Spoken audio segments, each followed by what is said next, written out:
pessoal, tudo bem com vocês? Sejam bem-vindos ao Clube da Biologia. Hoje nós vamos falar sobre um conceitozinho de uma doença que já apareceu nas provas do Enem. Veja só, o Enem gosta muito de trazer questões envolvendo algumas doenças. Que tipo de doença? Doenças que sejam presentes no nosso país de forma geral, na população como um todo, em qualquer região do nosso país, como também doenças que sejam tratadas na mídia, que sejam problemas mundiais. Por exemplo, a obesidade já foi um tema de uma questão de prova do Enem. Hoje eu trouxe para vocês uma questãozinha, um conceito que já apareceu em uma questão, inclusive essa questão nós já resolvemos em outro vídeo, dá uma olhada lá, sobre leptospirose. Então vamos ver aqui as principais características dessa doença que já foi cobrada na prova do Enem.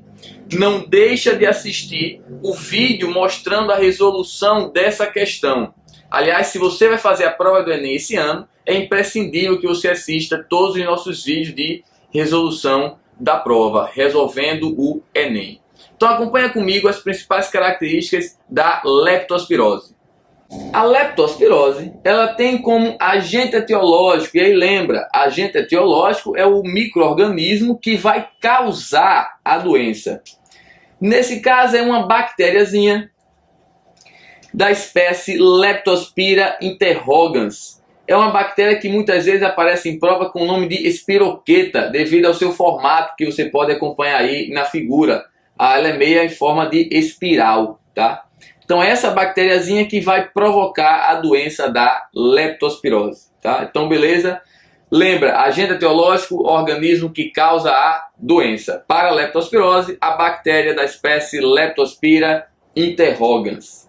Professor, como é que eu contraio essa doença? Ora, quais são as principais formas de transmissão da leptospirose? Pessoal, são essas duas aí. A primeira, ingestão de água ou alimentos contaminados com a urina de animais. Para alguns autores, para alguns pesquisadores, as fezes de animais também podem servir como uma forma de transmissão da doença, tá? Então, normalmente, se aparecer na prova transmissão, ingestão de água ou alimentos contaminados com a urina e fezes de animais, não se preocupa, as fezes também podem conter a bactéria. Vejam só, esses animais podem ser cachorro, gato, rato, porco. Em geral, nas cidades, a principal forma de transmissão se dá com a ingestão de água ou alimentos contaminados, com a urina e fezes, pode ser também, lembra disso, de ratos, tá? Então, os roedores nas cidades são os principais reservatórios dessa bactéria. Uma outra forma de transmissão que você já está vendo aí é através de mucosas ou da pele com pequenos ferimentos, pessoal. Então, há uma fonte de água contendo urina desses animais, entra em contato com tua pele que tinha uma pequena ferida naquele local. Ou então entra em contato com alguma mucosa, a mucosa labial, a mucosa dos olhos, a mucosa do nariz, tá? Isso pode ser suficiente para que a bactéria consiga penetrar o teu corpo. Uma vez a bactéria penetrando o corpo, uma vez tu entrando em contato com essa bactéria, seja lá qual foi a forma de transmissão, mais ou menos após uma semana os sintomas devem aparecer. E quais são os principais sintomas? Olha só: febre alta, mal-estar, dor muscular, que a gente pode chamar de mialgia, olhos vermelhos, que é uma condição chamada de hiperemia conjuntival. Está aqui uma imagem mostrando um exemplo disso, tá? Esse homem, além da hiperemia conjuntival, ele também está apresentando os olhos com icterícia, que é esse acúmulo, esse pigmento amarelado no olho. Tosse, cansaço, calafrios, náuseas, diarreia, desidratação, exantemas, são manchas avermelhadas pela pele e, em alguns casos mais sérios, meningite.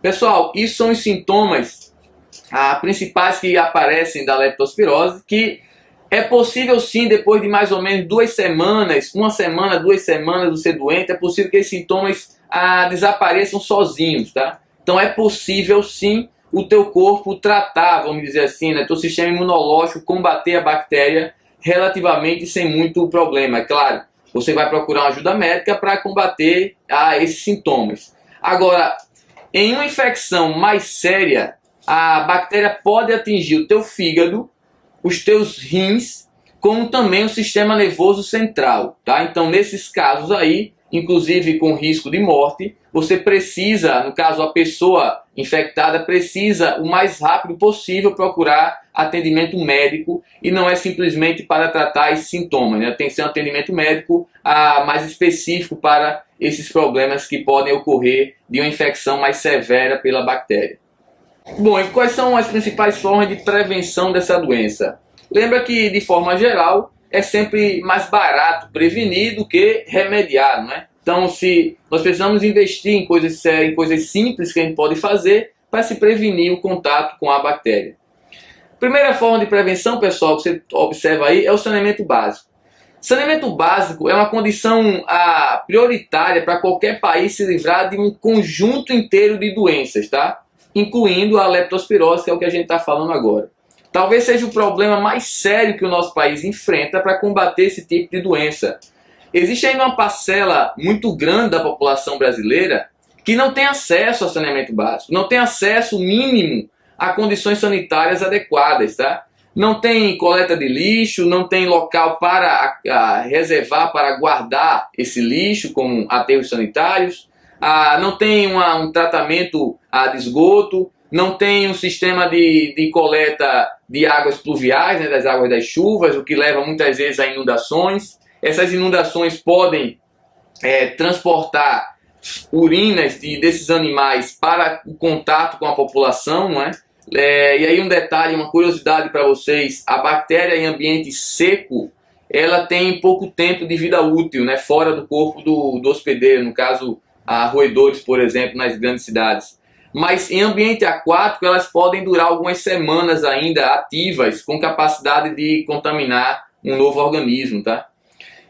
Então, talvez investimento mais sério no saneamento básico seja uma forma não só de prevenção para a leptospirose, como prevenção de uma gama de outros tipos de doença. Em países de primeiro mundo, por exemplo, a leptospirose praticamente dificilmente aparece um quadro de leptospirose. Quando aparece, é um caso muito raro, não é? Que normalmente, às vezes, o paciente ele fez uma viagem para algum outro país sem as mesmas condições e voltou para o seu país de origem já doente, né? Já que tem mais ou menos uma semana para que os sintomas comecem a aparecer. Então, políticas de saneamento básico são, sim, medidas de prevenção não só para a leptospirose, mas para uma gama de doenças que ainda afligem a população do nosso país. Bom, outra forma de prevenção: lavar bem os alimentos, principalmente aqueles alimentos que a gente ingere cru, como por exemplo as frutas, né?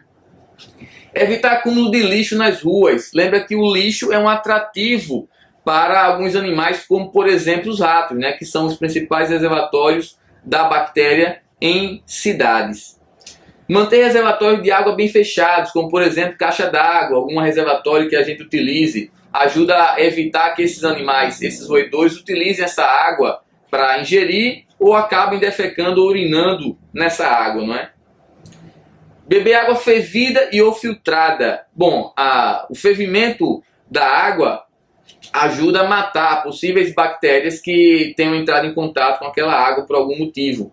O filtrar a água também deve ser ideal, não só para a leptospirose, mas para vários outros tipos de doenças que tenham transmissão através do uso, do consumo de água contaminada.